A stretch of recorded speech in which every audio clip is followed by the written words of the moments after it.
Actually, you know what? 5:42 p.m. Yeah, we should be live on our YouTube channel right now. And we are waiting for our viewers to arrive. And Brian arrived as well. Oh, He just made his cup of tea. Oh, that's nice. So we just went live on YouTube, Brian, and we'll be chit-chatting for the next 15 minutes for our viewers to arrive. So, how are you guys doing? How is Corona situation affecting your work? I'll start with an easy question.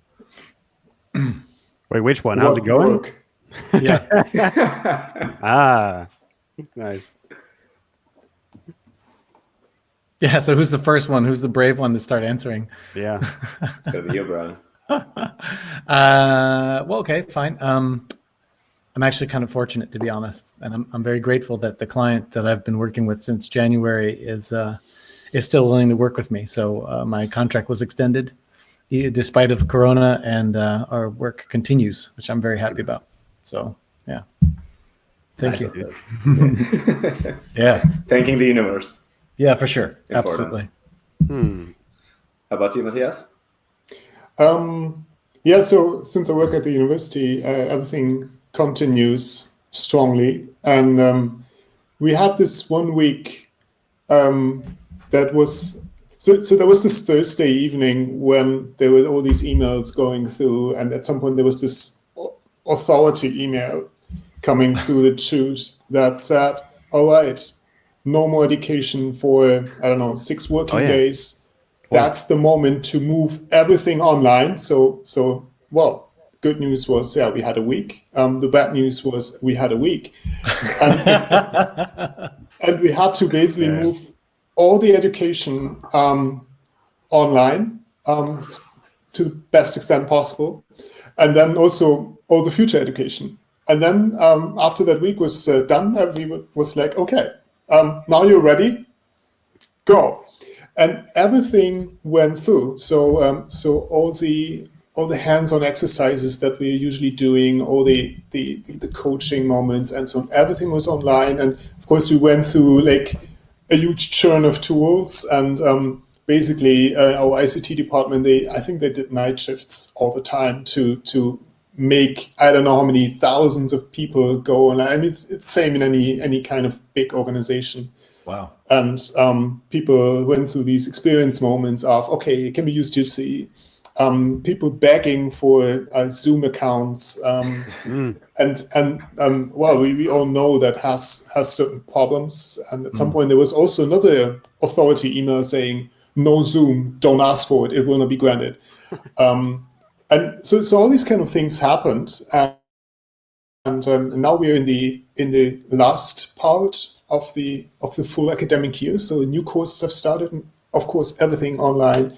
So I'm in the first week, and this is my Thursday. Nice. There's one more day to go. So Thursday. Yeah. So, and that is water, by the way. Yeah? Not that thirsty. For our viewers.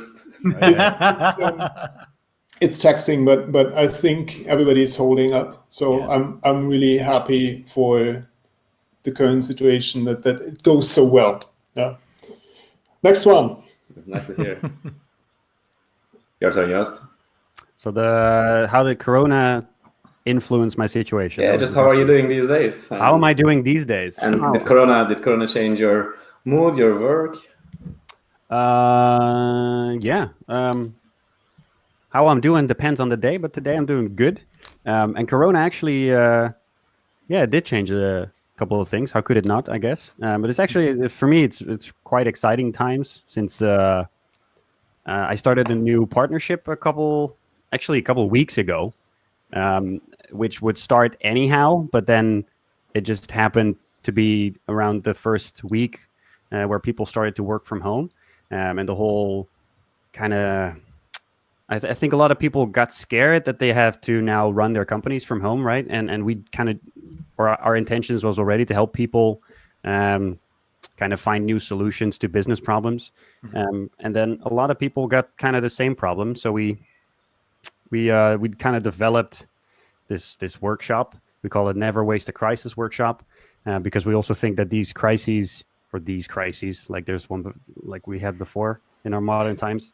Anyway, so like this crisis, it can make your company, it can make your organization a lot better if you come out of it at the end. So I've been doing these types of workshops for it lately, and it's been kind of amazing for me that usually I do workshop facilitation in a physical setting.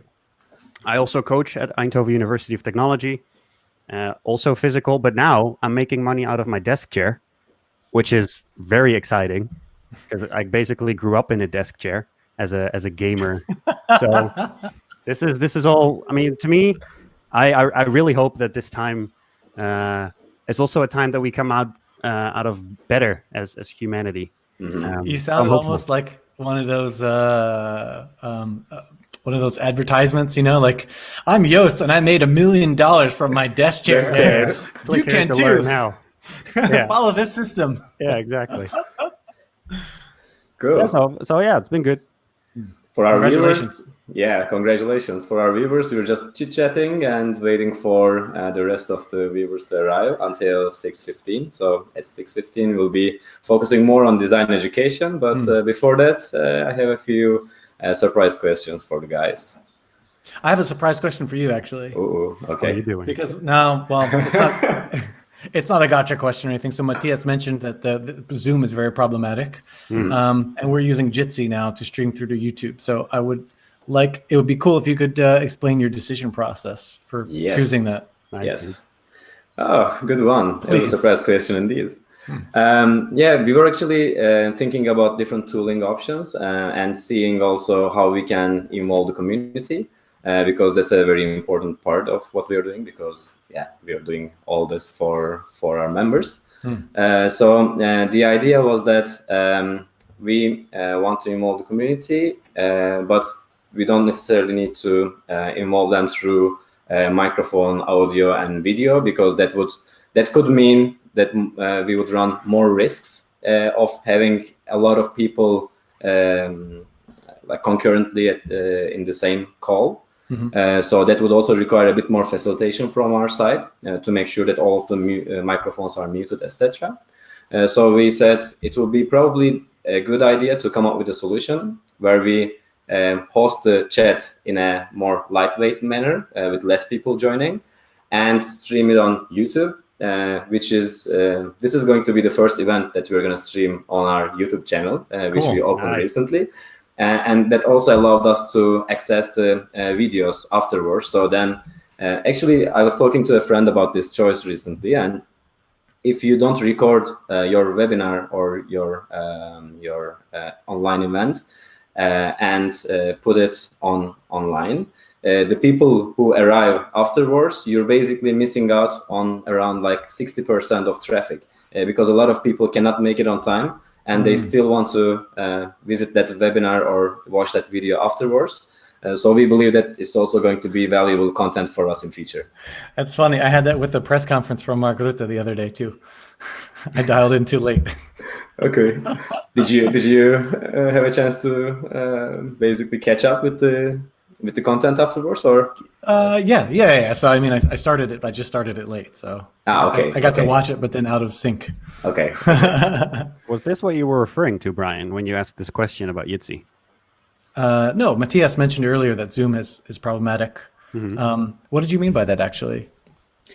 So if you follow a bit the nerd part of the news, then it's more apparent that, for instance, people have been war dialing Zoom conferences. So if you have used Zoom before, then you get a number, and basically you can try all the numbers, and then you end up in some Zoom conference that is currently running. And then people did not only do that, but then they started with the idea, okay, we can actually crash this, and then they inject all kinds of voice content that they could come up with, but also, you can post pictures, you can post videos, you can show yourself in different states of wearing or not wearing clothes, right? And you can imagine that this is a bit disruptive, especially if you have, I don't know what kind of conference. Everything is possible on Zoom.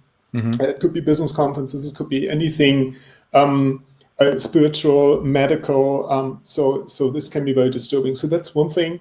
There have been some security problems, I think, with the authentication, and you can read up on that. And I think it's Google Zoom problems, and then there's like a whole list. And privacy was a big issue, right? Yeah, especially for the governments who are using Zoom. Yeah. Yes, that was. I think you're referring to Boris Johnson tweeting a screenshot with the Zoom ID in there and with some information, so people could actually go back in there and check out. So obviously, this is always difficult to assess what kind of problems there are, but it has been, let's say, corroborated that it is not a good idea right now to use Zoom. At least that is what our university has figured out, and I think a lot of other organizations, especially in Europe. So, and it appears that Jitsi is not that impacted by all these kind of issues because it uses WebRTC and it's more. I think it's more peer-to-peer. There's some sort of encryption going on. I didn't read up on it before. But I also heard that the app, so should you use Jitsi with an app, iPad app or phone app, that might have some problems. So there's always new information. The people are working really hard on this. So I think it's good to leave it at that. One of our viewers, Daria, actually just wrote, some students at Tilburg University are protesting against Zoom due to privacy issues. So nice. That's also happening at a student level, I guess. Cool. Nice. Is the university using Zoom? As far as I know, it's maybe guerrilla use, but it's I think they even not allow it anymore. So of course you can do multiple things on the network level to block stuff and so on. But I don't know if that is actually happening. Right. But it's actively discouraged several times. Yeah. Cool. But a lot of businesses are using it. And there are a lot of business features. So whenever a business wants to pitch something to us at the university, they're going to use Zoom. And this is very difficult for us. Yeah. They actually have the best kind of online facilitation features. That's why it's so bad that or too bad that they, the privacy is not the. Yeah, the fun fact is that the competition has all weird names. So it's, what's the competition? It's Blue Jeans. Yeah. It was yesterday on my Twitter, going through what bad name is that? Whereby. Go on. Yeah. Okay. Maybe it's on purpose. We'll never know. One more minute. I heard there was another company named Zoom that just shot up. Their stock shot up like crazy once Corona hit because people assumed that this was the telecom company, and they, I think they do something. They don't have anything unrelated. to do. Nothing at all. This is a thing that if there's something technology related that hits the news, there will be a new company registered with penny stocks somewhere in the world, and then they will capitalize on the first rush, and people buy that. I mean, a lot of people hear from the news, and then all these online newspapers, they get it maybe wrong, and so it just takes one news outlet to associate the wrong stock symbol. Zoom for the win. Yeah. All right. So I don't know if it's good news or bad news, guys, but I just have some news for us that it's already time to start our So no surprise questions for you. Maybe I'll ask a few in the end. I prepared them, so that would be a pity if I don't ask them. So a short introduction to our viewers. I hope everyone is doing well and staying safe at homes. We are UXify Eindhoven and thrilled to have you all on our first fully online event. So we have done a lot of physical events, and we have done some events that we have also streamed in the past, but this is the first one that we're doing fully online. And it's a trial for us as well. So things may not go perfect or can be faulty from time to time, although we have those awesome speakers with us. Please bear with us and give us your feedback at the end of the session so that we can improve it for the next ones, because it seems like we're gonna be having these events, or at least a few more in the upcoming months. I'm Berkay Taşkın, and I'll be facilitating the conversation. We'll meet our guests soon as well.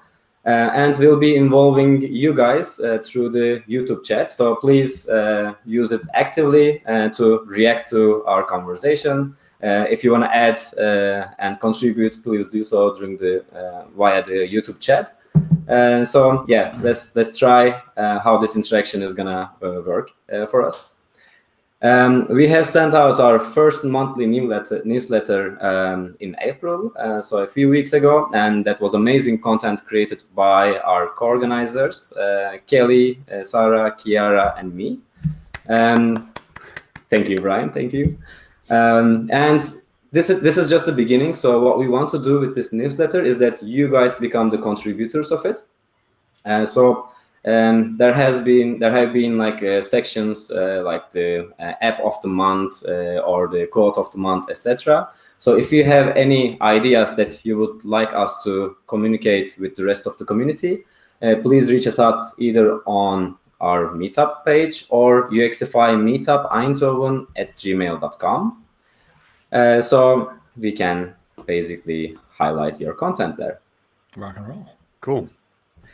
So let's get to the event, and this is actually also a first in that sense. It's the first time that we are doing themes, and the first theme is the groundwork, basis, foundation of all. It's the education, and I'm really excited to have Brian, Jos, and Matthias with me, and it's such a funny coincidence actually. When I was preparing for the session, that I realized I met all of you through my education somehow. So all in different moments, etc. But I think it's a really nice coincidence. So before we start, let's set the tone for an honest, informative, and fun evening. And we're gonna kick it off. What's that? You said this was honest? Yeah. Oh shit. Okay. Yeah. No, he didn't. No? Oh, you just did. Oh, okay. So we're gonna do some introduction, and we're gonna do it in a way that we're gonna start our introduction with our favorite subject from high school and explaining why. Cool. I like this. You wanna go first, Brian?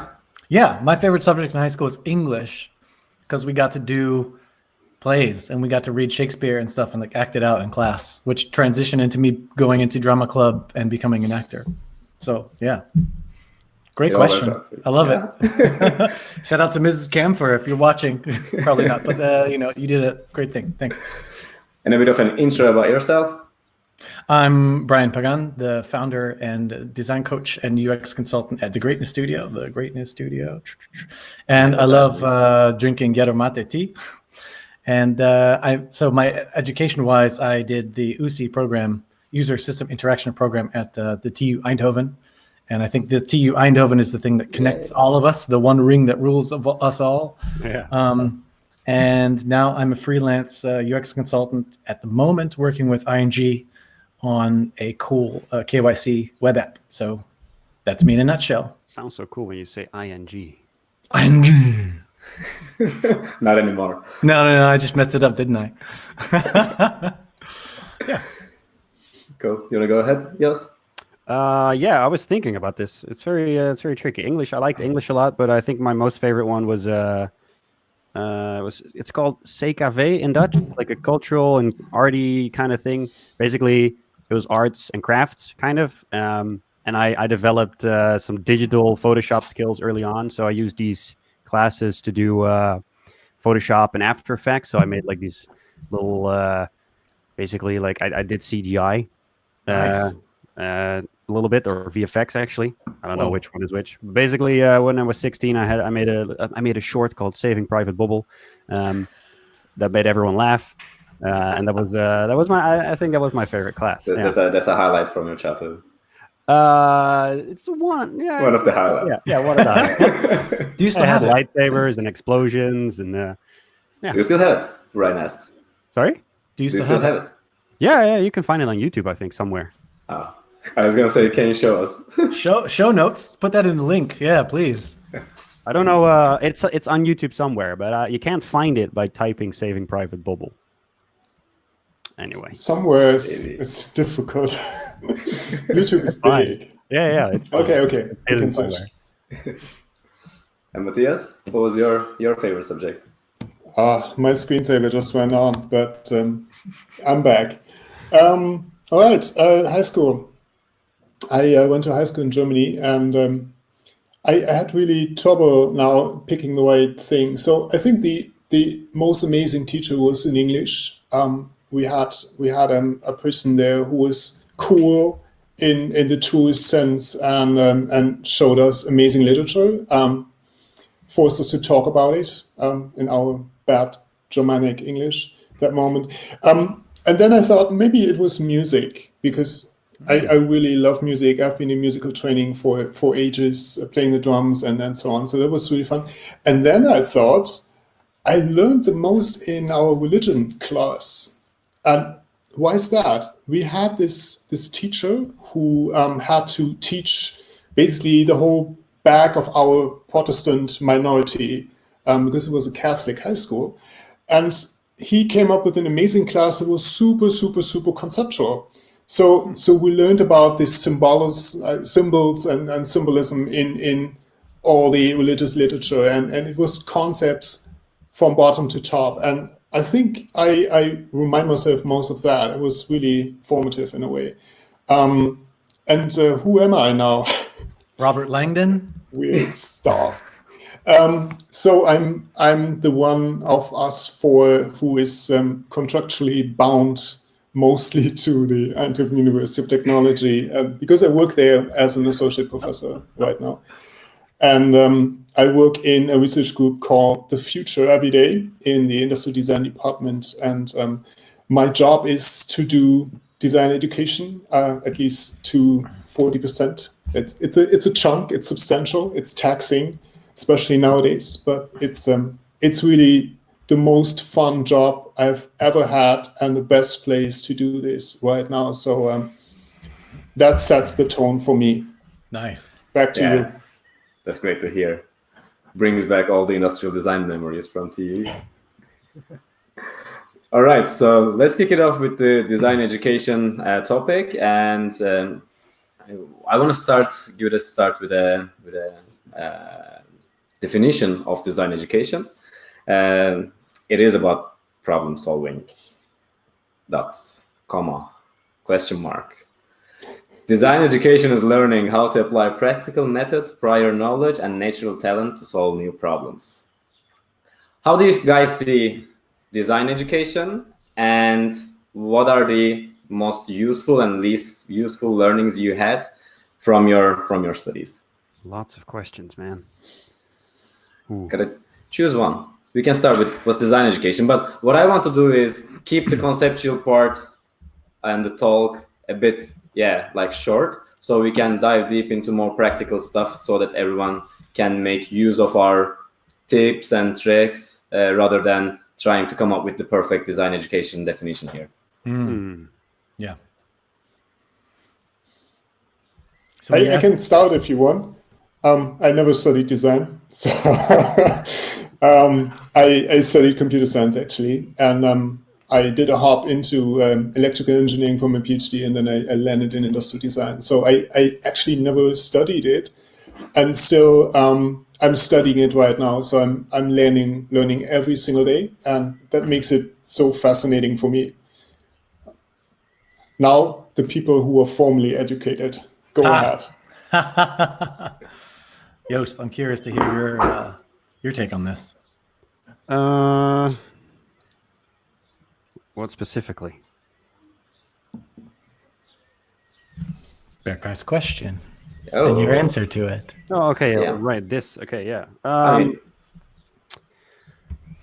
Design education. Well, I did study industrial design, the full program from bachelor's to the master's, and I think one of the greatest things about that was it was a freedom to. There was a so when we're talking about design, you usually hear thinking outside of the box, right? You hear that especially from design outsiders.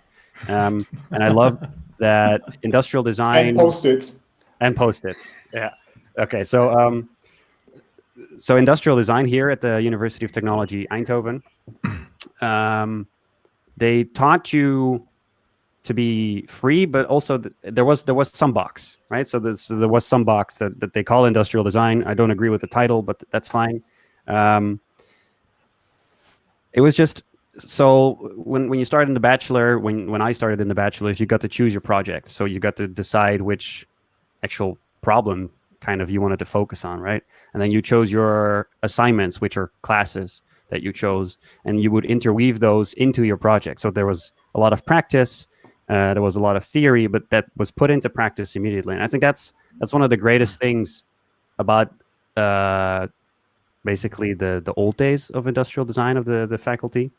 It's a little different now, but there's still some of that stuff in there. And I think that's great about a design education, where you get to decide for yourself what you really care about, and then start picking and choosing things together that really help you form your own identity. Like, who are you and what kind of things are you trying to do in this world?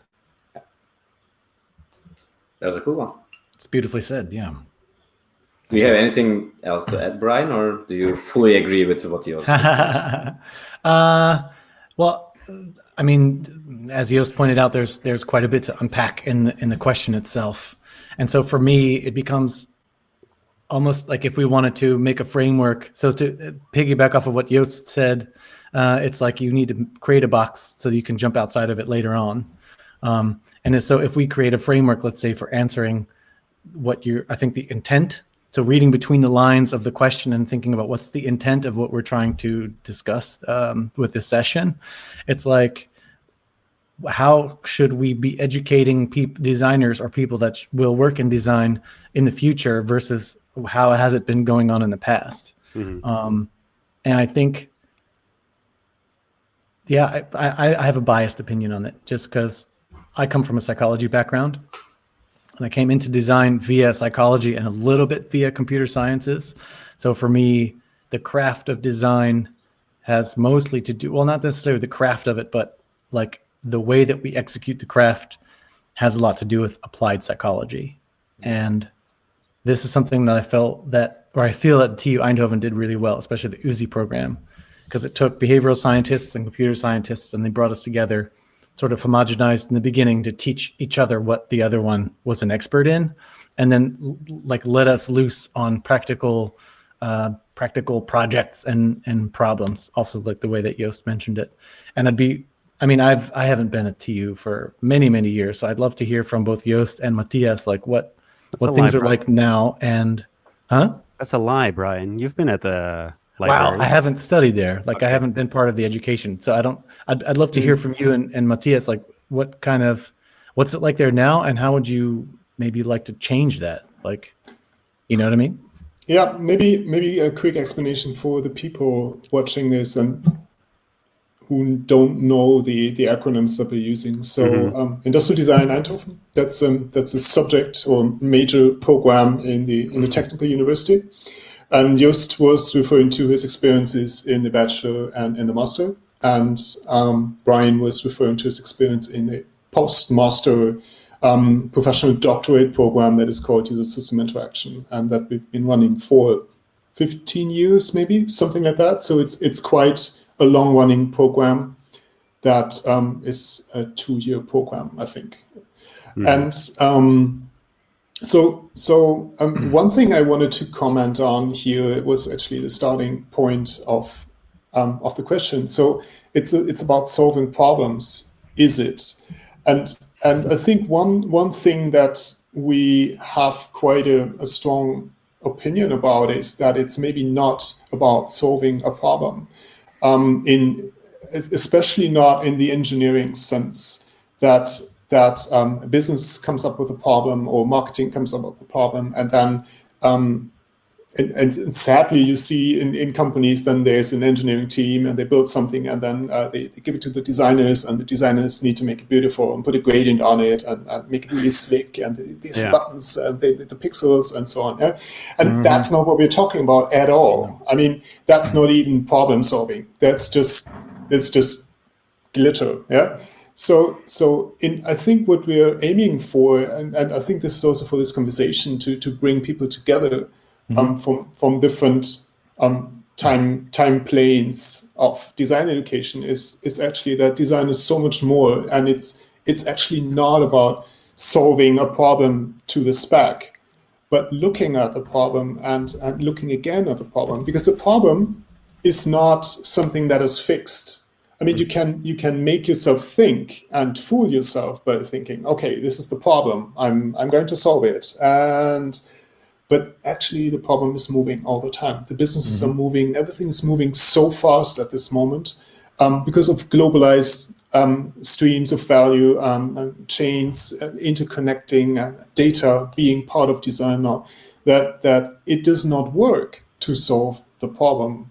So what I think is, and that was already in the answers a little bit, that design is about reading between the lines, looking at what is behind the problem, what are the intentions behind the problem, and maybe we have to solve that, or we have to go even one step further, and then we're talking about this out-of-the-box thinking, which is not so much like I'm giving you something else that is not inside of the tool chest, but actually looking beyond the frame, because the frame is something that might actually prevent us from finding good solutions. Yeah. So I think that's good to clarify that design is actually something that is a very difficult thing, especially in a technical university, where everybody else sees themselves as an engineer.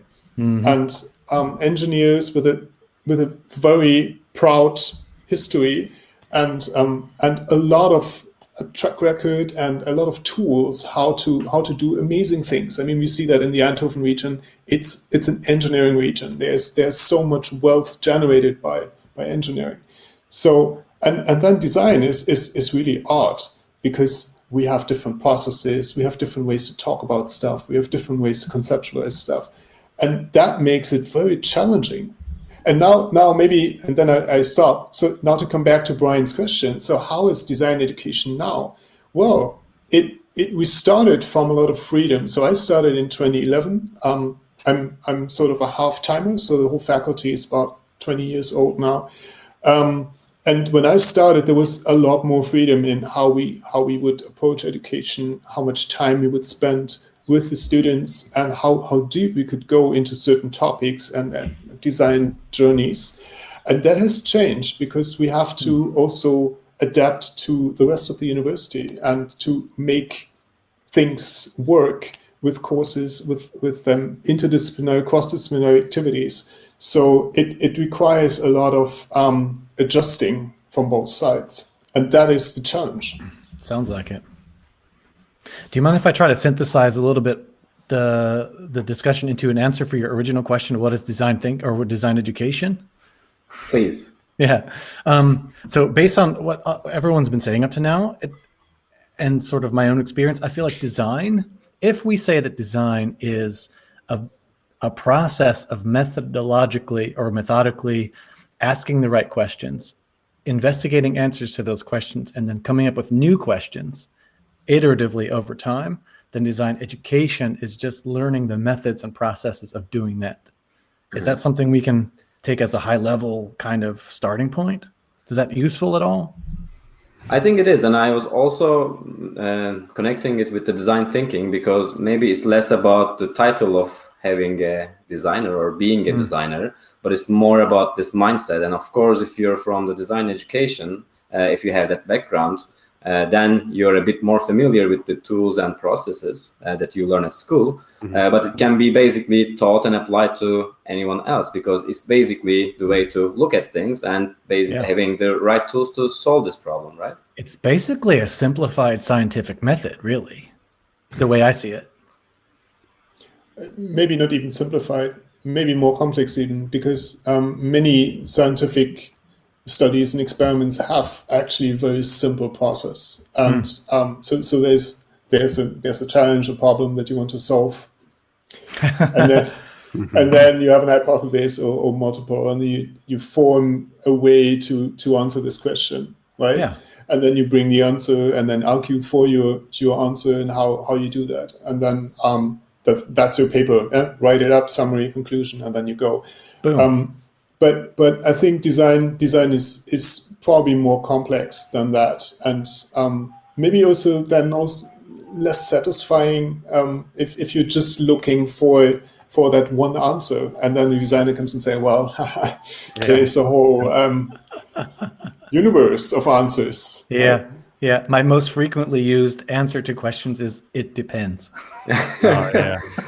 Yeah, it's a weasel answer. It is. Unless It's true. it's the start of something, right? Yeah. All right. Yeah. Can we agree not to have this answer in this Sure. call? Unless, well, it's like Matthias said, unless you qualify it and explain why. It's the beginning of your rest of your answer. Yeah. Okay. Yeah. Sounds good. I agree, though. We have a It's deal. good. We have a deal. And if you guys see like the design education and the evaluation of it, by the way, for you and for all the viewers, there's an ice cream truck that is passing that's what we're by. hearing. Yeah, this is what you're hearing right now. Thought someone was practicing flute. Yeah. Taking the design education and basically reflecting it to your own lives right now and where you're at, how do you keep learning, and what are the methods and tools to always improve yourself? Because as a designer, you need to catch up with everything. As you guys mentioned, I think it was Brian, or Matthias. Matthias mentioned that the problem is changing all the time. Business is changing, so you need to adapt. And of course, the methods and tools you're using is changing as well. So what are the best practices from your lives that you can share with us? Business people first. Business people first. Yeah. Go for it, Joost. That's actually I'm not okay. That's actually a very mixed thing to say, because both Brian and I do help other people learn. So does that make us purely business people? Also, I am a design coach. But anyway, what is important to continue learning? I don't know. I think first of all is knowing, for me at least, is knowing why I do things helps me a lot. And the industrial design program also tries to hammer this into you. And they recently the quarter dropped for me, because they from the beginning on, they tell you to think about your identity. So who are you? What kind of things do you care about? And your vision. How do you see yourself applying your skill set towards solving stuff or creating stuff, depending on your definition of design. So for me recently, it's so I started Purpose Design 2 years ago, right? And it's a company that aims to create, thank you, Brian, that aims to create sustainable solutions in a sustainable way. So that also means that the way that you go through a process is in a sustainable manner, meaning involving people, those sort of things. But getting there, for me, I mean, I'm only 29 years old, but it took a long time for me for this quarter to drop.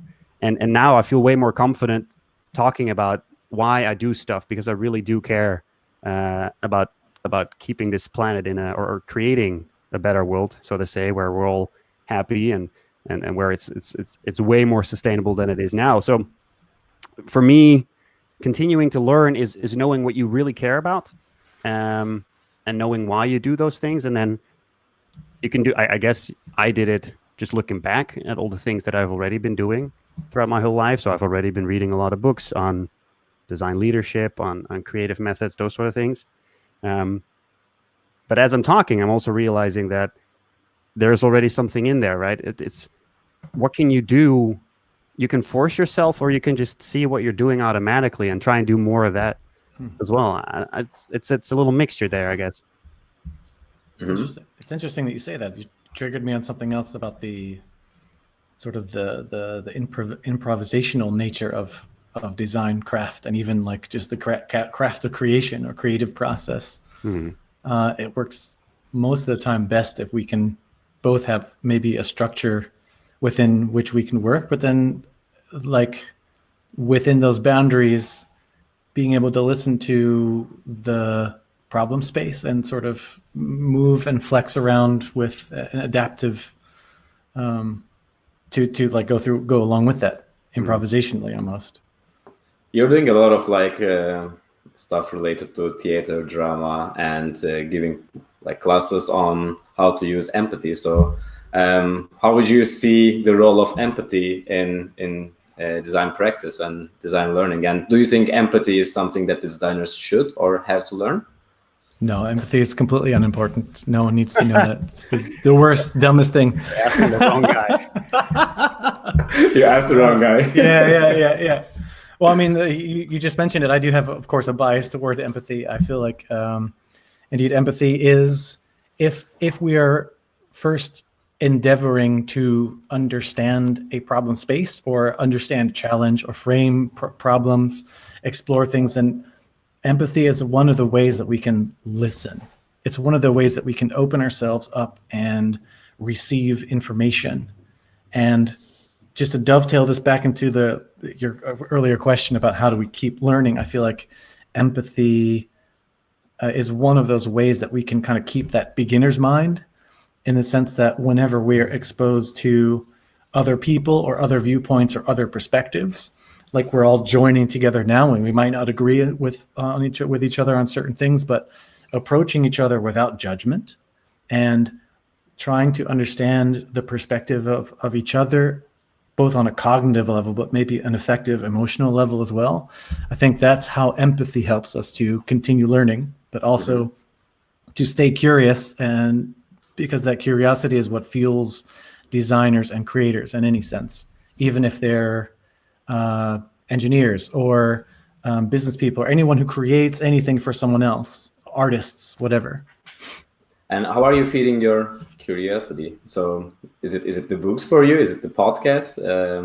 One question from Kelly in the chat is like a lot of design courses around. Do you take any like online courses to feed that curiosity?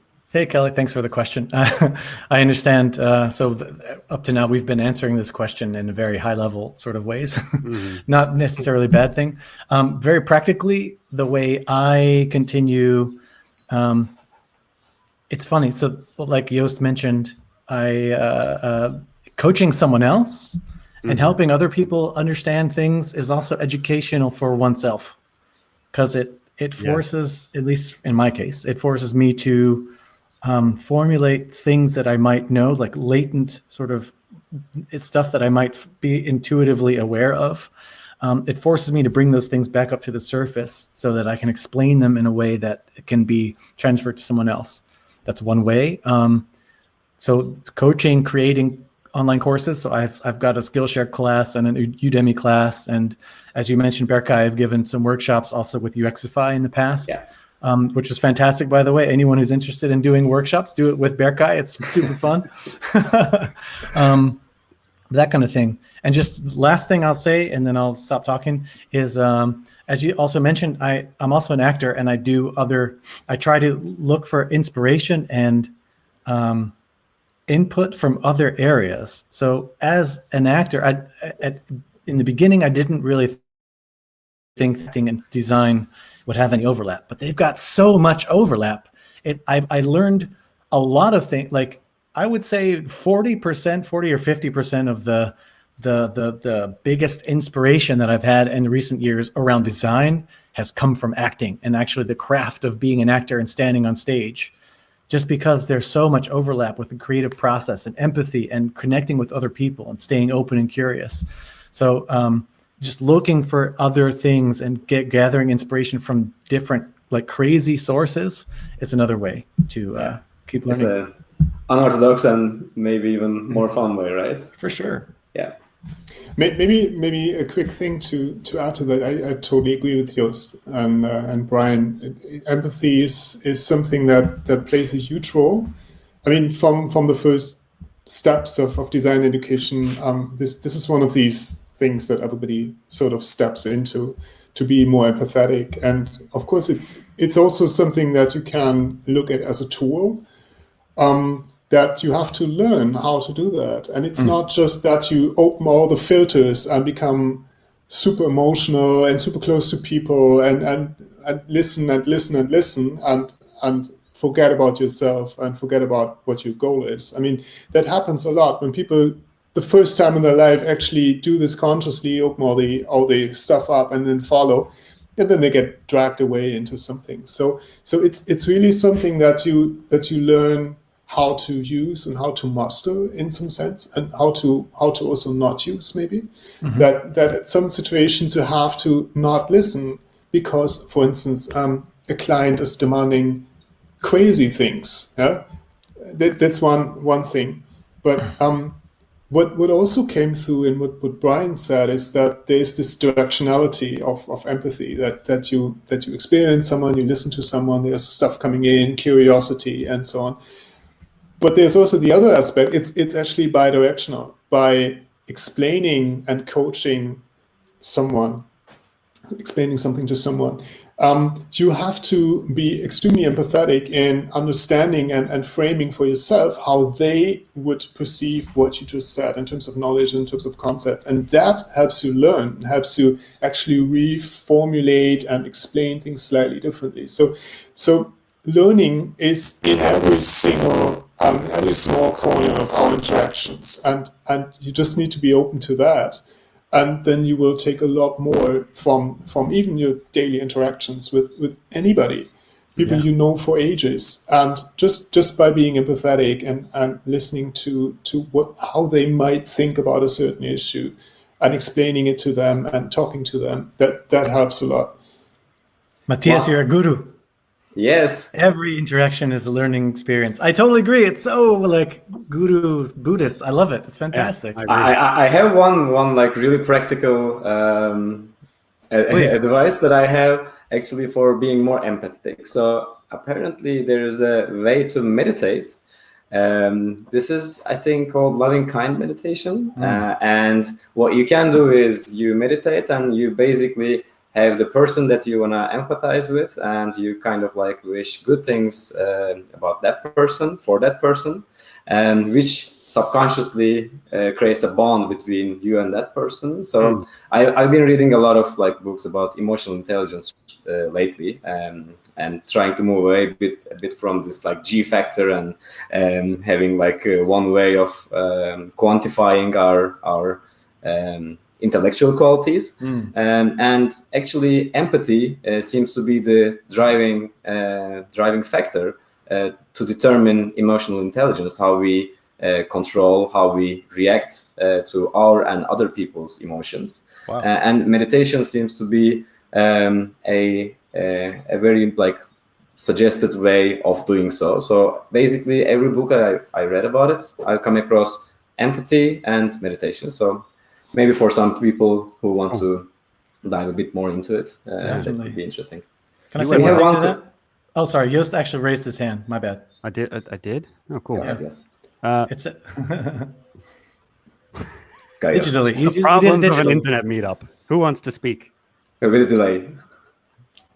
I was going to say that you, as a host, are actually the most empathetic right now, because, or at least I think so.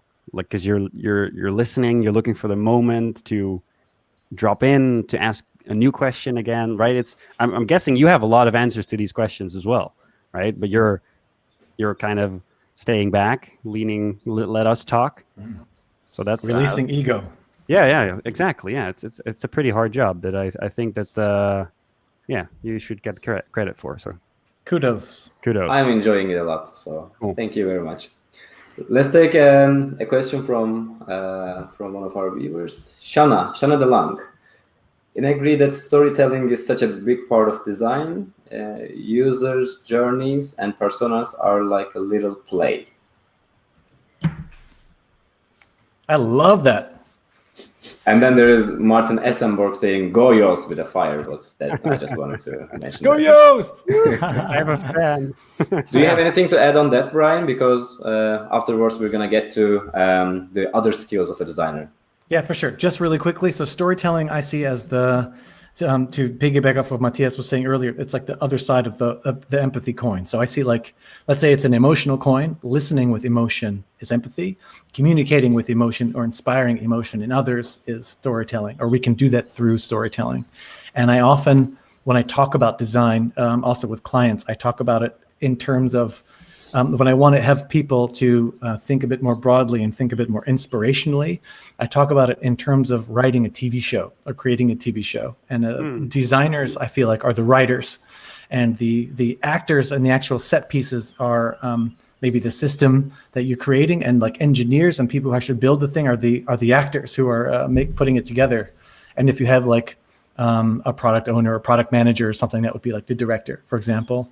And it's interesting that we see if we can apply the same lessons from narratology that Aristotle knew already 3,000 years ago to our customer journeys and our user journeys, then we can also inspire a lot of these inspirational and emotional moments and catharsis. So thanks for that comment. Nice. Cheers, Dushana. We'll take more questions, but first we're gonna go on with the other skills required to be a good designer. And we're gonna start kick it with how technical a designer should be, because of course, like everything is becoming digital. So if you graduate from a design school, then there are a list of like design jobs you can do, and then it's like, except fashion design or book design, like 70% of the jobs are related to digital products. So there's an inevitable force and change towards that. How do we see the designer's role in a technological world? And let's not aim for like 100 to 200 years, but let's have a look at like 10 to 20 years, which I think will be more relatable to all of our viewers.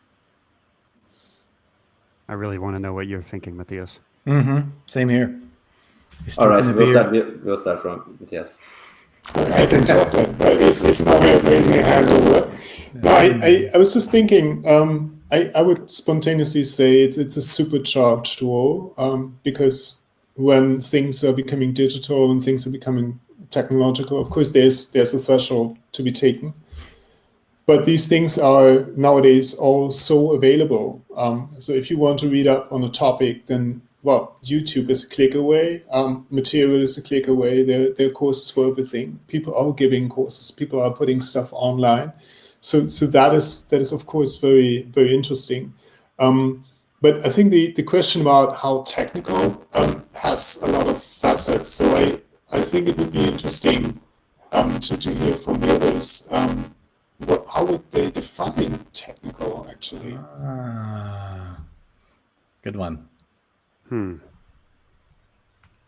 I have thoughts on this, but yes, please. Sneaky man. Okay. So for people that don't know, Brian and I host a podcast together, so that's why it may seem that we you can. Okay, this is not Brian's podcast, but this is UX by Eindhoven, so you can always have a pass, Joost. We got your back. Okay. Awesome. Thank you. I'll tell him off. No. No, I have thoughts on it. What is technical? I don't know. I think when Matthias was talking, the thing. Actually, I don't know. I don't think you need to be technical. I think you need to be resourceful, and that means that if you really want to be a good designer, then I think a perspective that I gained recently is that as a designer, you're also a facilitator, and not in the literal means of facilitating with post-its and that sort of stuff also, but because you have gone through the motions, right? You've gone through the processes. You're kind of familiar with all that stuff, and that's what I think makes all three of you cool, right? Because you all have different backgrounds. You didn't study design initially, but you're still designers, right? So these processes that you're familiar with, you can help other people go through them as well, and that's also where the empathy plays in as well, because it all comes together when you're trying to create something better, right? Whether it's solving a problem or whether it's creating something cool or new or innovative or whatever, you're going through these processes, you're making these iterations, and depending on your stance in life, depending on your experience, those iterations are different. So I think a great designer needs to be resourceful, meaning that if you come across a new thing to design for, whether that's, let's say, we'll just keep it with a challenge. So if you have a new challenge that you want to design for, you need to be able to pick up those skills, or you need to be able to ask the right questions. And you need to be confident enough to do all these things, right? So if I grew up I didn't know how After Effects worked. But like Matthias said, YouTube was a click away, even back in the day, right? So learning all this stuff should be, I don't know, I think learning new things is like the top skill that you should have. and that's also like the resourcefulness and not being afraid to learn new stuff. Yeah. And I think it's becoming clearer why I asked for a definition, because the question started basically with okay, there are certain types of jobs and certain types of companies that a designer might want to go into or engage with or waste time. Could be. But so that's one thing, and I totally agree with the resourcefulness. I mean, finding and being handy with all kinds of tools and making do to do your job, to bring things across, is amazing. What I was thinking of when technical comes up is the context of a university that is primarily technical, and it is technical sometimes means that there is a certain credibility in being taken seriously by more technical people or by technical people from certain branches. Right. And I think we have lost some things in our program, but we've gained these kind of things to some degree, where we have been doing things a lot more between disciplines, a lot more across disciplines, and have achieved a lot more understanding between the different faculties of the university to appreciate design, which is for me a huge milestone. When you talk to people who join companies as designers, I have done that recently, and that person said, there's a tiny design community in this huge engineering company, and we're always fighting, and we're always finding new ways to get through to these engineers and to stand the ground and to fight for what we think is right. I mean, if you think about ethics and data privacy and all these kind of things, that's often left to the designers to fight for, more or less. But what I mean is, being technical also means that you can fight with a different type of language, with terminology, and that gives you a lot more ammunition than being a woozy guy with fancy glasses and hands full of Post-its, right? So that's So there's a certain. Just got really offended by that right now. Oh, now that you say it, I didn't. Thanks, dude. Wow. Sorry to interrupt. No, I think it was done. Okay. Well, Matthias, you were referring to or it sounded to me like you were referring to Bachelor College at Eindhoven University. Right? For instance, yeah. Yeah, for instance, where industrial design was super free with choosing classes, etc., but the whole university was moving towards a format where you had to have standardized classes during your first year, your second year, where even design students are now doing, is it algebra, calculus, mathematics, physics, calculus, that's the word. Data science, and exactly, so on. Those sort of things. But do you think there's friction? Yeah, there's friction. Yeah, exactly. But that's why I've been so kind of moody in the background. But what I was wondering is, do you feel that the benefits are two-sided, where the designers are also gaining actual stuff? I think that was my point. That I was mostly talking about the designers gaining an understanding that talking science, talking technology is a skill that you need to learn, and it's not easy. And as I said, there's a lot of friction involved. But most of them manage, and then you get a different outlook on what kind of things you can do after that. You get a different, let's say, outlook on how you can work in different careers and make your communication skills work for you. So I don't have the actual statistics of alumni from our department who ends up in which role, but there is a substantial amount of people who end up in project management in very technical companies or organizations, and this is not a surprise for me. I mean, this is clear that this is built up from the foundations by forcing people to communicate, to think, to reflect, to be mindful about how they talk about certain topics, and with empathy from which direction and angle they're approaching a difficult challenge. So this is good stuff. But it sounds to me like they just moved to different places, and they're now moving towards more technical companies. I mean, it changes all the time. I can imagine that the greater share now is hired by technical companies, but that does not have to do necessarily with the skills. It might just be that these companies have more money, or more opportunities, or more places, more awareness that they need design. Yeah. So these things are changing all the time, and that's what I learn. Yeah. So I sometimes have to think about, okay, how do we change education to maybe cater for slightly different needs? May I try one more time to synthesize this a bit, if that's okay? So I was just kind of no. Well, you could say no. I mean, we can. Yeah, I mean, I'm not the moderator of this. That guy's in charge here. Go ahead. So I was kind of drawing a little thingy, and I was thinking, like, if we think about terms of skills and competencies, let's say, I feel like there are core competencies in the middle that every designer that can help every designer succeed, sort of make or break competencies, and then you have craft competencies on the outside, which are a bit more practical and have more to do with your role. Like the industry that you work in, or the level that you work at, or maybe the role that you have within a certain organization. And I think as to be really successful in whatever role that you are in, then you need a mastery of both.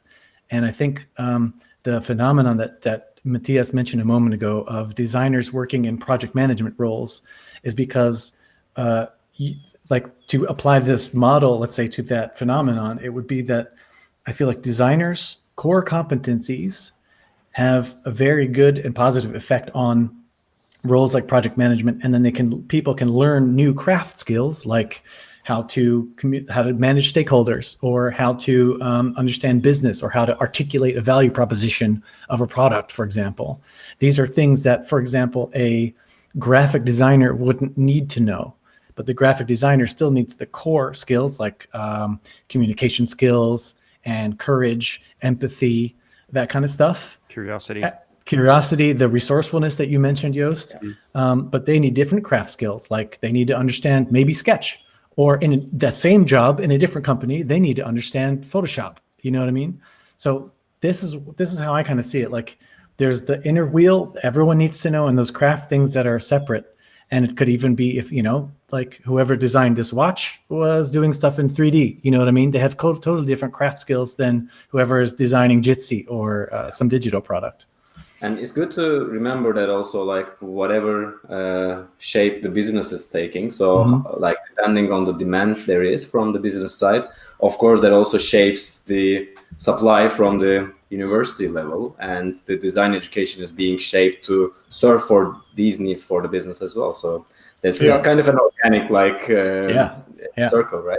So one of the most recent examples is that there is a demand for designers who have a sense for machine learning or AI, right? It seems to be completely obvious, but it's good to say it, right? So design education can incorporate this and can prepare people for completely different types of technology that they might encounter, that they have to fight for. Of course, you immediately can think about ethical issues that might arise.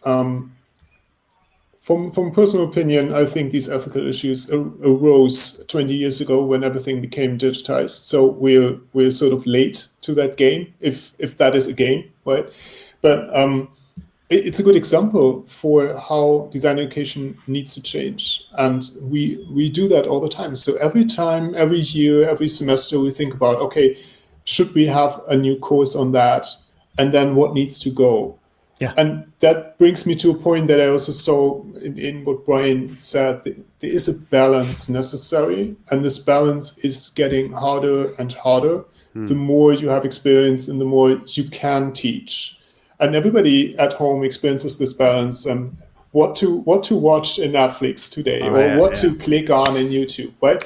But it really is an issue for us in education, in higher education, that we have to really make very important decisions on what kind of things to put into the curriculum and what kind of things to release. And for some years, there has been stuff added and added and added and added. And in product design, you call that feature creep. Right? and we have to think about that. So is feature creep something that we can sustain? Probably not. So what is there that is too Matthias, much? are you guys experiencing a bit Yeah. of noise in Matthias' Here, yeah. microphone? Yeah. Robot. Is that a sign that I should stop talking? No, I can Restarting check. the microphone. Is this getting better? yeah. Not Hello, yet. check. No, not really. It's a buffer issue, I think. Could be. Okay. Tab. Okay. Anyway, I was basically done. So the balance is actually an open question that Yeah. I would also like to hear some opinions from you guys. So how would you shape that balance? Can I say Do- two things to that? Oh, sorry. Yeah, Becca, you wanted Do you to guys have any suggestions for a solution for the buffering issue? Tab. refresh? Yeah, like you Refresh. said. Yeah. Would it be possible to reload? Perfect. Yeah. And in the meantime, I'll just give a bit of an info for the viewers because Cool. we wanted to start with the Q&A part, but as we are taking the questions as we go, and I'm looking at all the questions and trying to see what fits in the next topic. So I will try my best to refer to them as much as possible. And if not, at the end of the conversation, I'll ask you guys to check our YouTube channel and then see if you have any answers for the questions being asked. Works for Does me, that sound yeah. good? Yeah. Cool. So let's wrap up with this part with the last opinions on this, and then we'll focus a bit on the future of the design education too. Awesome. Well, so I think because I wanted to say two things on this, and I feel like this might be a little bit of a bridge.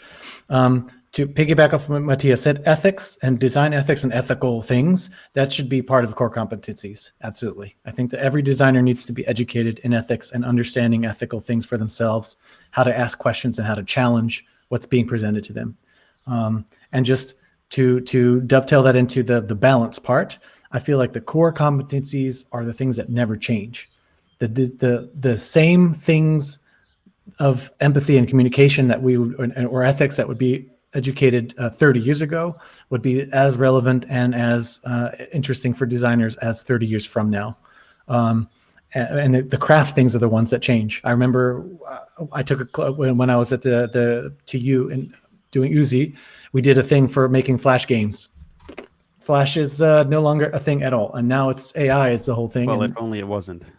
well, fair enough. Yeah, but see those things like they come and they go, whereas the human part, the core part, never does.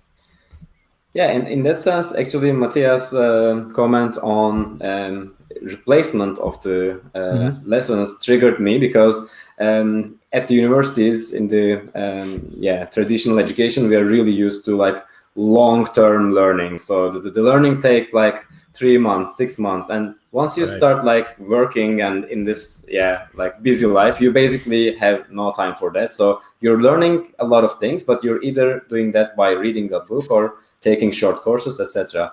I'm wondering if there's also place for micro lessons in the realm of like traditional education. So instead of having a full year class, can we have chunks of 1 week modules there where we go for SEO knowledge, where we go for coding knowledge, where we go for like the site competencies like tooling, etc.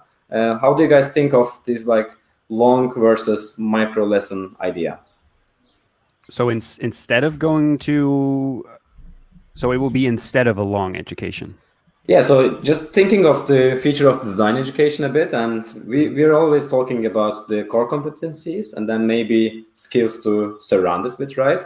And how do you surround your competencies, core competencies with? Well, you first need to be aware of what's possible in the world, I guess. And you can basically get introduced to them, and many of them, via these micro lessons. Doing stuff. Yeah, so maybe I can comment on that. So we used to have micro lessons a few years back. So maybe you just can remember. They were called modules, and they were 1 week or 2 week. Yes, there are artifacts sitting there. Excellent. Yeah, So we had that way of teaching, and in my memory, fond memory, they were very effective because they were they were basically 9 to 5 for a week or even 2 weeks. And people were so deeply immersed that they had trouble stopping to work and getting out of it.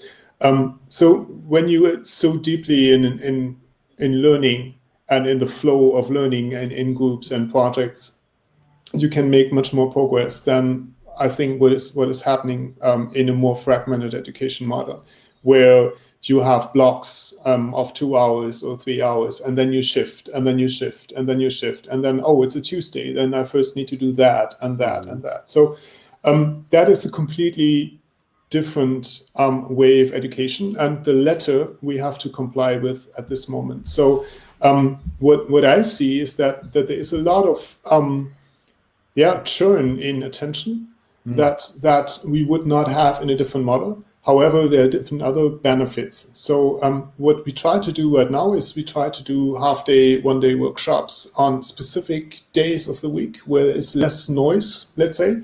And then we can go quite deep into a particular topic. But then it's really a micro thing.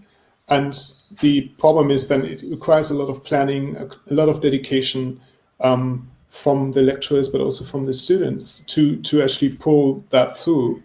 But I found it always extremely rewarding to do. And I still do that. Yesterday was one of these days. So I still have this memory with me. It's great. Nice. Cool. Nice. Yeah, good to hear it from you, especially Matthias, that you're a fan. What are your guys' thoughts on the future of education? Design education, in parentheses. It depends. No, I'm kidding. No, I feel like I like the fact that Matthias mentioned the word balance. I think it's important to have certain things we can't learn in a 2-hour class, in a 2-hour micro course, or even in a 2-week module. I remember we had modules and they were fantastic, super cool. But I think there's a place for everything. It depends on what it is that you're trying to learn, and certain skills just need to be honed your entire life, and some things need to be focused in like a 2-week thing where you just immerse yourself completely and you sink your teeth into a specific problem or challenge or something like that and address it then in that time frame. And to me, that sounds like the way that life works. So outside of the university, if someone goes to a business or a company or whatever and works on a project, you have your own education that you're doing for yourself, but then you have your project that you're working on where you immerse yourself in a specific challenge for a time box period. So in that sense, I think the balance is the most important thing. And innovation. So that you Matthias, the robot is back for me. I don't know how it is for. I will refresh. Just Thank you. Sorry. Joost, in the meantime? No. I won't interrupt. There we go. Is this better? Yes. Thanks for refreshing. Okay, maybe I need to do that every 5 seconds or every 5 minutes. So what I was saying is integration. So any learning activity that is isolated from your actual work, from your actual projects, is not that effective, maybe. Because, you learn it and then you don't repeat it, and then it sort of fades back. So that is one of the important things that we always ask students to reflect on, how they actually integrate certain chunks of, let's say, craft into their current project. And only if that is clear and that is strong, then you can really make sure that the learning works. It's contextualized. Nice. Yeah. This is so very interesting that you're now saying this, and you're also referring to the flow part of learning something and applying it again. And this is why I'm so critical of these changes that Bachelor College brought with them, right? Because they gain different skills, and I get that. But you're also losing this part where you're so immersed into stuff. And I now coach these first-year students, and I think it's even worse for them. I have to ask them, like, when do you have time for this? And they have a Wednesday afternoon and a Monday and a Thursday afternoon to work on their project, which is now their first. It's like a class now, whereas we did a project for, let's say, if we had a 20-week semester, I don't know if that adds up, but whatever, we had 16 weeks of projects and then 4 of classes. Or I don't know if it's specific, but Matthias probably knows better. But anyway, so that's what we lost there. And when you talk about this immersion of learning and immersing yourself, and I'm not that familiar with flow yet, but I think Brian knows a lot about it as well. this flow that you find yourself in when you're so into learning something new or doing something, that really, I guess that's something that you need to search for yourself as well, right? And Berke, you started this saying that when you have work, you kind of lose the opportunity to learn. And I think that's like, I've never really had a 9-to-5 job, but I think it's your personal responsibility that if you feel down and out in this 9-to-5 mentality, then you need to find for yourself what gets that motor running again, right? And then Well said. Thank you. Well said. I like that a lot. Yeah. Yeah, but so I guess the thing with learning the micro skills, I guess this flow part, you see it everywhere, right? It's why you at Study Portals are running design sprints. It's why I'm selling design sprints, as well, not technically selling them, but they're a really effective mean to an end, right? Because they give you this momentum.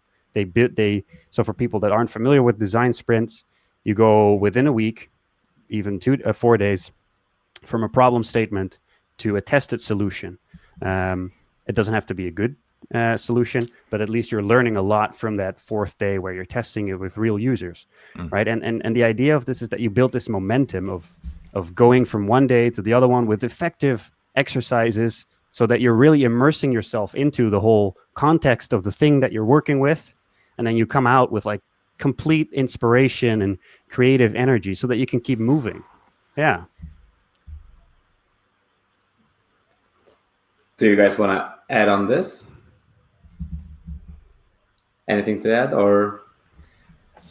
No, I think that there was a pretty passionate summary of why we work in this. I wouldn't say business now, but in this direction, because it allows us to do something for our jobs that every human essentially should do from time to time, to learn and to get yourself to know better, but also a certain type of matter or a certain type of domain. That's I think an ability that designers should build up to quickly get to the essence of what is an issue in a certain domain. And that requires a lot of communication, a lot of empathy. I mean, then we're looping back to different parts of this conversation all the time, but it's all connected. So that's something that we have to keep on doing and keep on getting better at. And there is no end point, I think. So, sure. Like I said earlier, like meditation is great for this too. Not just empathy for others, but empathy for yourself and understanding yourself. Mindfulness as its own practice in its own right. Like you say, Matthias, there's no end point. No one ever there's no end of understanding or learning or mindfulness or something. We just keep practicing and getting better over time and falling down and getting back up and knowing ourselves. There's no end. It just keeps going. And maybe for the people who watch this and who don't feel so spiritual, I mean, there's a very pragmatic reason for meditation and just taking a lot of beautiful air out of it. I mean, it's giving your brain time to process, right? And forcing your brain to process what you have right now and to shut out stuff. And I think that's a very essential thing that is probably not really taught explicitly, at least not in our curriculum. I don't have a course code for that, but we should. You should have. Yeah. But it's something that is extremely important. Next to getting enough sleep at night, these times are so essential for us to process what we've seen during the day and come up with stuff. There's research all around this, that by sleeping enough, by giving yourself time, by not stressing yourself out with all these signals, giving you a break, everything works better. It's funny. Oh, no, go ahead. After you. I just wanted to say one thing to it. It's incredible to me that it takes like fMRI machines and this latest breakthroughs in neuroscience to sort of make us acknowledge wisdom that has existed already for millennia. You know what I mean? Now we get to see brain scans of what meditation actually does for people, and how good, healthy sleep helps our cognitive abilities. And I mean, this is something that we humanity knew already, but we just ignored it for so long until some machine told us that this is good for us. You know what I mean? And, It's just funny to me. let's see how long it takes until it's taught to our children, right? I mean, these are the things, like these are the main things, like how much you should sleep, what you should eat, how to do your finances should actually be the core of our education system, whereas we're focusing on maybe other things for longer than they're supposed to be. Oh, no need to learn it. There's an but app for that. This is a topic for another podcast or another talk to see how we can fix the education. So let's first fix the design education, and then we'll move to the general education afterwards. I'm just thinking of one thing. If I of course, 1 minute, when Matthias asked for our opinions about some of these things that need to be exchanged into the design system, right? And I was very thrilled to hear some of my first year students talk about their vision on design, and like, it must be lucky that I had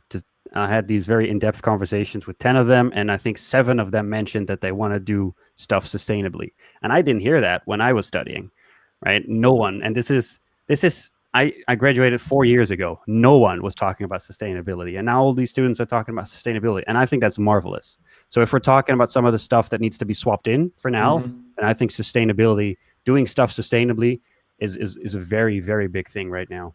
Absolutely. And it's also important for feeding your like being good for people and this like NGO part to feed your soul with like doing good work for the society. And I think design education or like design field kind of like provides a lot of opportunities with this. So I think we should be quite lucky to be. Yeah, I'm sorry. I do want to interrupt you on that because I don't agree with the dichotomy that you put in there. So you just now mentioned sort of NGO and doing good work. And that design provides its opportunities. I don't think that dichotomy is real. I think we can be sustainable and be ethical in any job. Maybe not any job. If you're, designing ads for cigarettes, maybe it's not so ethical and sustainable. But you understand, like, it's not just, we don't have to work for an NGO to be sustainable. That's what I meant actually. So, Okay. A lot of people would think that maybe working for an NGO would be the way of doing that, but as designers, we can actually do it in our like daily work. Okay, and there's always the sustainable and ethical aspect to it. So, but nice that you clarified. What we're gonna do right now is take the last round from you guys to see. I'll have a beer, please. Nice. Only gin tonics here. Oh, okay. We're gonna do a round of our opinions on how we see our field changing after Corona pandemic, and you're free to go for a pass. And afterwards, we'll do a quick outro and wrap up with the session. In the meantime, I'll take one question from the viewers. So if you have any questions about the topic, please post them. Thanks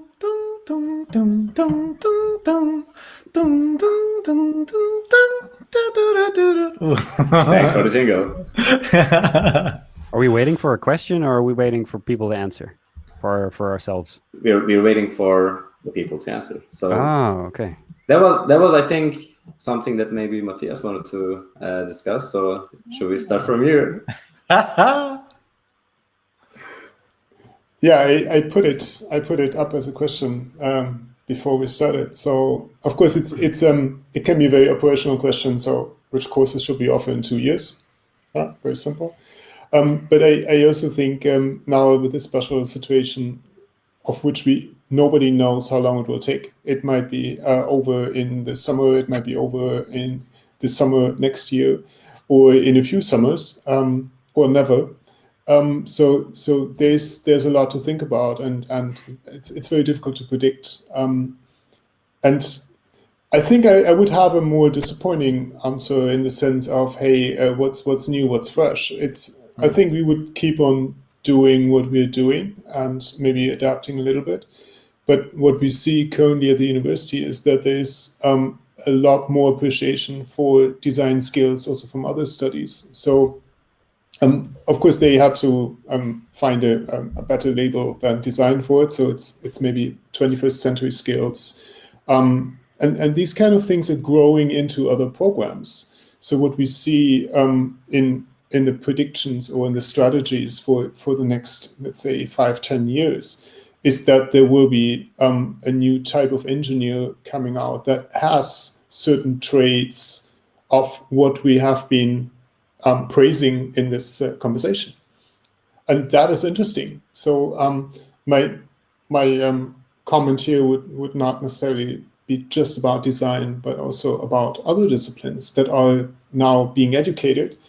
That there will be more cool stuff happening there, and it will be less disciplinary and maybe less hardcore, and I wouldn't say softcore, but it would be something that makes us work together better in the future. Agreed. And that's what we need. Yeah, well said. Yeah, Anything to add on that, Brian? Or yours? definitely. Go ahead, please. I'm very hopeful, right? So this Corona crisis is bringing way more to us than new design challenges. It's bringing us appreciation for what apparently kind of got lost, right? So there's a lot of humanity showing. There's a lot of questions like how sustainable is it what we're doing, right? This coronavirus came out of like most of you already know where it came from. Is that the only place where this can happen? Is what we're doing as human species, is that good? Are we living in balance with the planet? These types of things. These are all future challenges, or I guess for a lot of people. No, I know, Brian. I know. They're challenges that were already Of yesterday. they were already present in the 1970s and that sort of thing, but they're now coming onto the radar of a lot of other people. So I'm hopeful that it might stick. And then another thing is our economies are now kind of edging on the cliff, right? There's a couple of countries, I think Spain, New Zealand, are thinking about something that should already be experimented with more thoroughly. But I was thinking it's been a way. It would be a way like 3-4 decades, universal basic income, which is something that just has to come at some point, right? So maybe, hopeful again. I don't know. What if it happens now, right? What will you be doing? What would you be doing growing up if you didn't have to do a study to then go into a job, right? So if we're talking about the future of education, what does that look like, right? If you're not going to university to then go onto a well-paid job at a tech firm, what would you be doing? I don't know. So I think that those are kind of also different things that I'm hopeful for that we'll find answers to in the next period. Yeah. Cool. Can I? Yeah. Okay. Go ahead. No. Yeah, please. I was just triggered by this. How should the world be? And you mentioned UBI, which is something that I personally appreciate.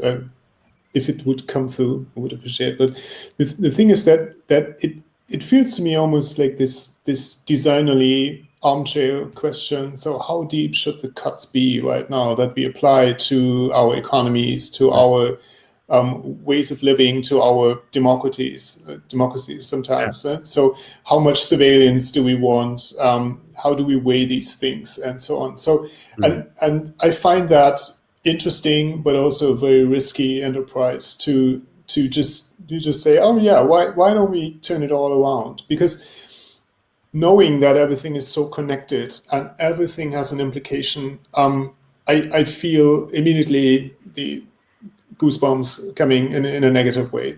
It's something that is so unpredictable, and to bring about change so easily as designers can do and love to do. Yeah.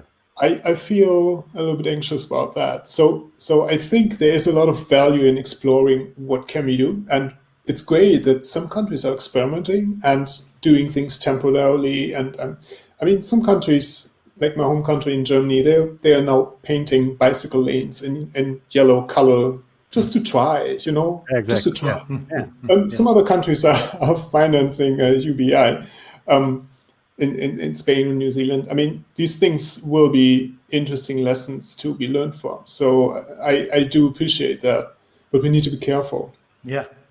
And now back to Brian. Yeah, no, so it's perfect that you set it up like this, because my answer to that is that if Corona has taught us anything, it's that the systems that we have in place are not working. They're working against us and not for us.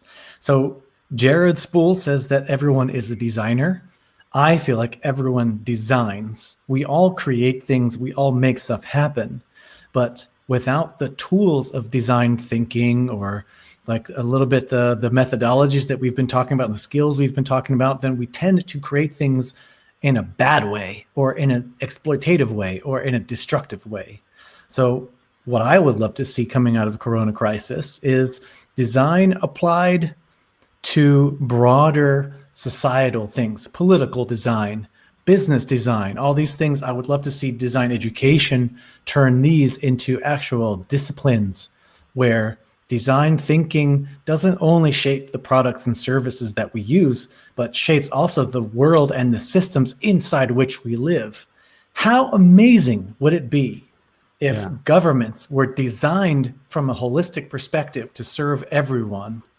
Like we've tried with democracy, it's working very well, but there's certain things, the industrial military complex and all these different things, like capitalism is failing us. We need to figure out how to change these things in holistic ways. And I feel like design is one of the ways we can start creating solutions for that.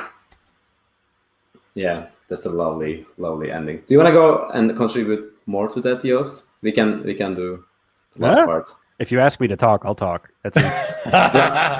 Last thoughts. No, I'm used to giving answers. I'm not used to asking a lot of questions. So it's very new for me to hear Matthias respond to me in such a fashion. I think very concretely, what we're missing now is more remote skills.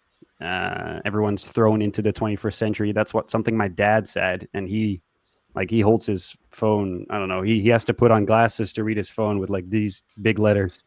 But yeah, that's what he's noticing right now. And I'm also noticing, like, how do you do user testing remotely? There's a lot of stuff you can find online, but I don't hear any of my students talk about it. I give them a lot of resources because they're all out there, but they're all thinking like, I don't know, maybe we should send each other physical prototypes.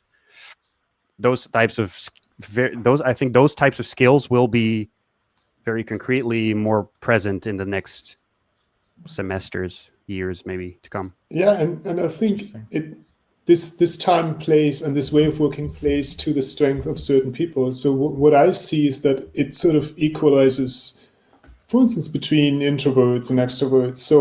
So I think this is, and I mean there are a lot more. So everyone who has a disability, for instance, can furnish their way of working, their work environment. Okay.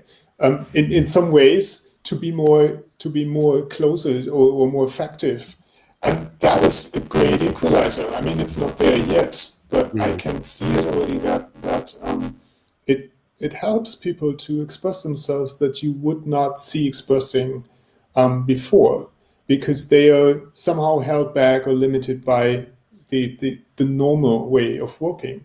So now we can see a more diverse and more heterogeneous culture to work. Cool.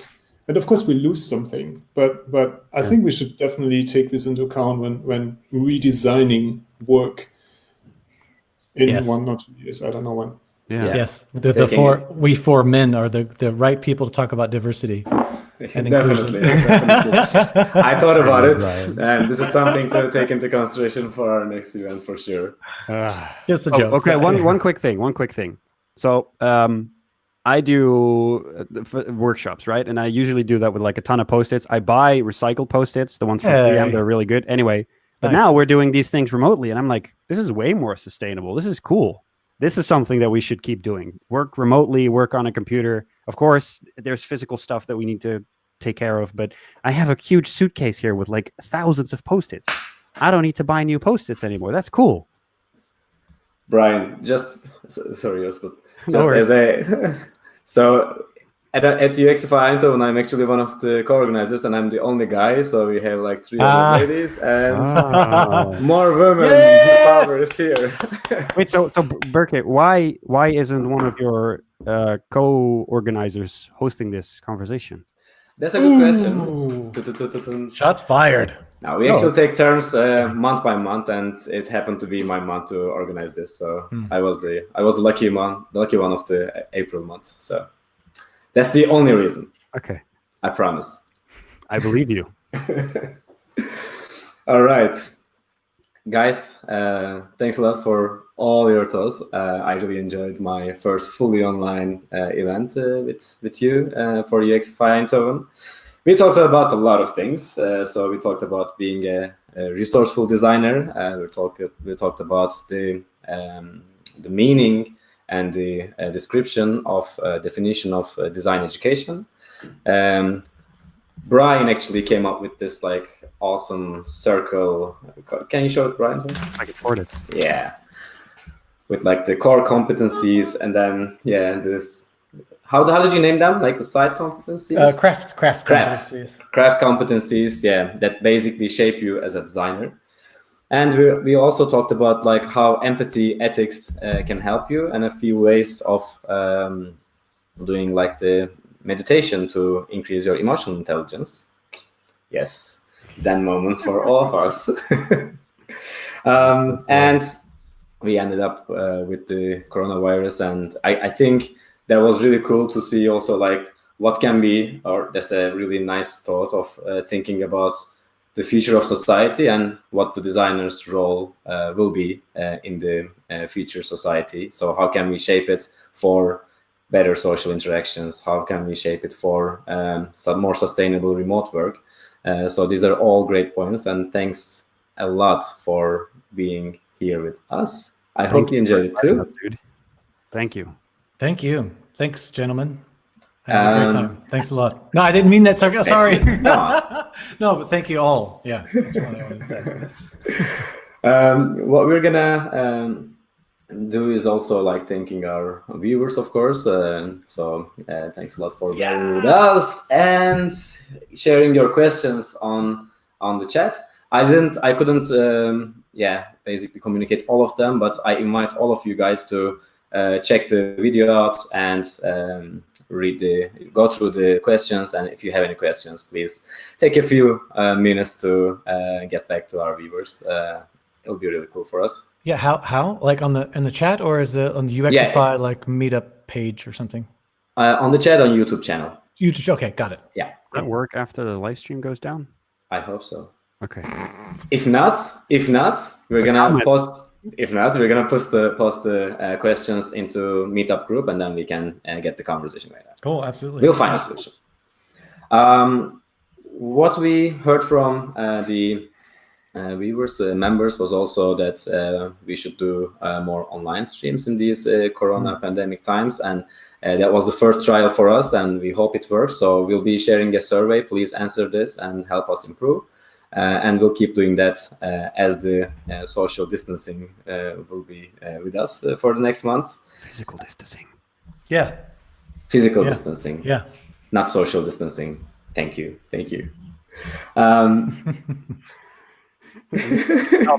We all agree, yeah. I see Matthias nodding there as well.